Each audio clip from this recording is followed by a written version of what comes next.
derby, and I say possible because it has to go with the results of today and tomorrow, is the Raja derby.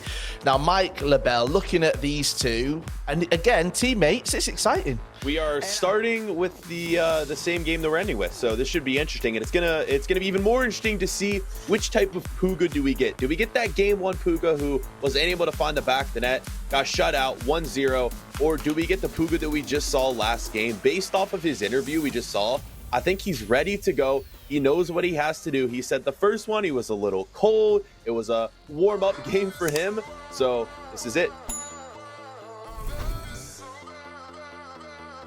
Gonna pass that through to Mbappe. A couple of quick passes. Bad giveaway by Phantom. The chip pass, and Pugu has scored. Massive goal in the context of this clash, and massive goal in the context of going through to day 3. It's that man, Mbappe, who gets the job done. It was all done in the build-up, and yet Pugu, this time, going first time at the right time to get himself the lead. Getting pressed by Kante and Phantom. The quick passing, dragging the players out. Ronaldo turned him. But early on, Treaders advantage Pugu at this stage. Absolutely. Still chances for Phantom to get back into the game. There was a point where Pugu's bullet was dragged all the way out to the left wing on a press. If Phantom's able to string a couple of really quick passes together, there's no reason he won't be able to exploit the middle. Pugu. Does seem very comfortable right now for Pugu. Happy to wait outside his area. You see even 3 defenders approaching. Bit of space left in behind. R9 has it. All the defenders very narrow. The foul has been committed. Advantage very quickly disappearing. Maybe Pugu a bit frustrated at that opportunity that never was. I need to mention how much I love Pugu's over-the-top through balls when they come off. Even if they don't meet the man, as Pugu scores, it's 2-0. Phantom has got to be questioning what his next move is as Pugu moves a step closer to day 3. Respect to Raja Pugu, patience, persistence, and it pays off perfectly. One pass into the feet, right foot, near post, puts up his hand in a little bit of frustration, but it clearly is Treader's advantage to Raja Pugu after that first leg. Yeah, absolutely. Pugu's playing incredibly good FIFA, incredibly good football. The over-the-top through balls seem to be his main way out. If it doesn't generate a genuine attack, a genuine counter attack, it's going out for a throw-in at the moment. And he's happy to risk it going out for his own, for the opposition's throw-in. He's happy to risk the turnover. But at the moment, it's just coming up for him. And as I said before, you've got to track that run. You've got to manually switch to the fullback. The moment you see him on that fullback, there's no point trying to pressure that man because the percentages just don't work out. As we have a look at the highlights from that game, the costly turnover from Kante. R9 holds it up well, and then the finish comes out. He wasn't done there though. De Bruyne, look at this. One pass to feet, and then the finish straight away. Bang, bang. That's all it takes, waiting for your moment, capitalizing on that moment.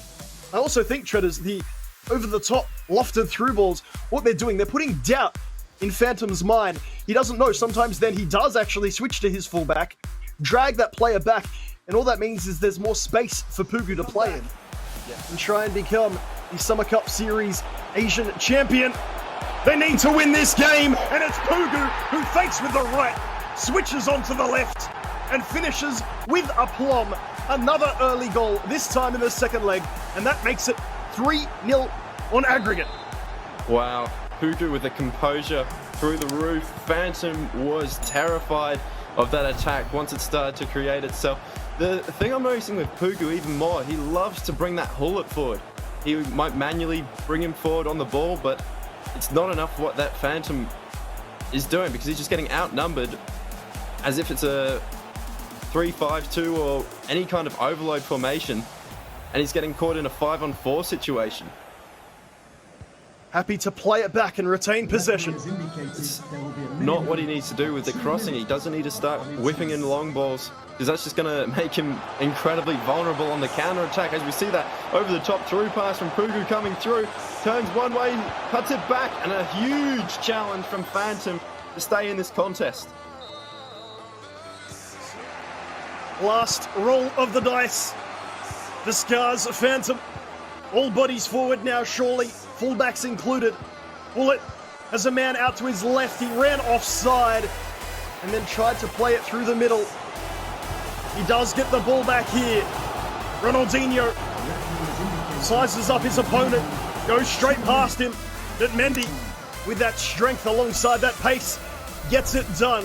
Well, Scars Phantom beat Raja Pugu when these two first met earlier today. Phantom able to defend nice and low, getting it done, but Raja Pugu quite literally turned on the flames.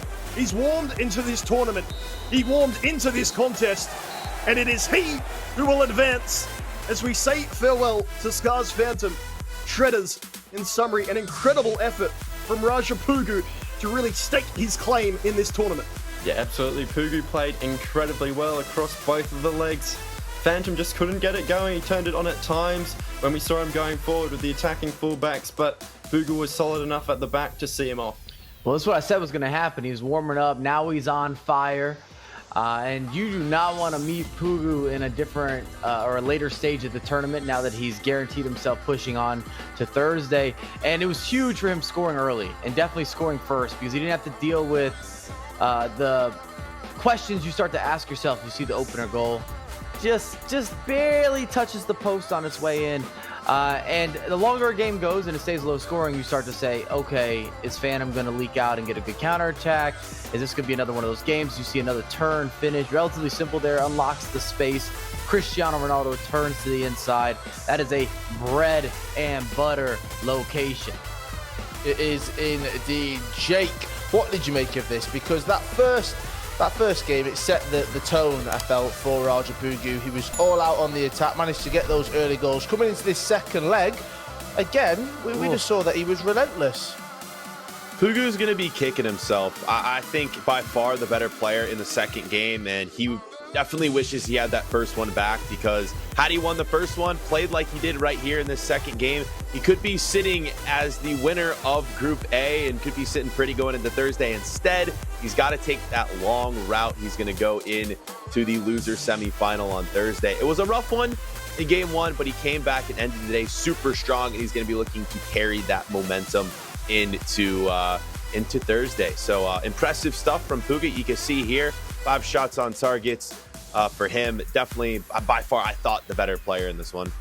3-1, he takes it right here. Raja Pugu, we've got some stats in his game against Scars Phantom right there. Now, interesting, again, possession. I think at times we can overlook these stats and look at it, but it was a game of, they were going back and forth. The possession was quite close, but it felt like Raja Pugu, Mike, was attacking, and it was more of a defensive wall, let's call it, for Scars Phantom, as he was trying to keep that scoreline down. Raja Pugu joins us now after that 3-1 win, which means he does go through to Championship Thursday. First question I've got to ask you, Raja Pugu. You're going to have the AC on early on Thursday. Surely you're going to get that room nice and warm from the start. Yeah. How are you feeling after that win? You said you felt great before. Surely there's so many more emotions running through your body right now. Oh, yeah. I reacted for every goal I scored. So I'm really over the moon. It's nice to see. Now, Jake, have you got any questions for Pugu? Yeah, Pugu, congratulations first off. Yeah, you have the momentum right now. You're confident. What is the game plan? What is it looking like going in to this Thursday match against whoever you'll be playing, and how big is it to carry this momentum on to Thursday? Well, I think tactically I wouldn't make it, but I think I'll just guard my feet and sleep well. So I'm in for Thursday. And now that you've solidified your top 4 placement, out of the competitors left, who is your biggest competition? I think everyone is equally as good. I shouldn't underestimate or overestimate anyone. Well, Raja Pugu, well done. Congratulations. You've taken that second spot going through into Championship Thursday. We'll see you then. Eat, sleep, relax a little bit. Right, congratulations there to Raja Pugu. He joins Blue Agu as they go through into that Championship Thursday right there. Right, let's look back at one moment of the action today as we have our precision play of the day presented by Gillette. Thank you very much once again, Kyle. It's the precision play of the day presented by Gillette. We're going to review, and I'm going to call it Pinpoint Pugu, excuse me, who just had it going on. And the reason he starts doing step overs here with Rude Hullet, I call it step over decision making. And he's basically assessing his options. Where do I want to pass? Do I want to attack the space? I'm trying to bait midfielders. I want to bait defenders into mistakes and be able to then unlock some of that space and work it to my advantage. And I just love this secondary freeze frame. So 9 out of 10 FIFA players, you see that open space, you have R9, you're going to take it. But at the competitive level, there's different ways to be, I'm going to call it deceptive.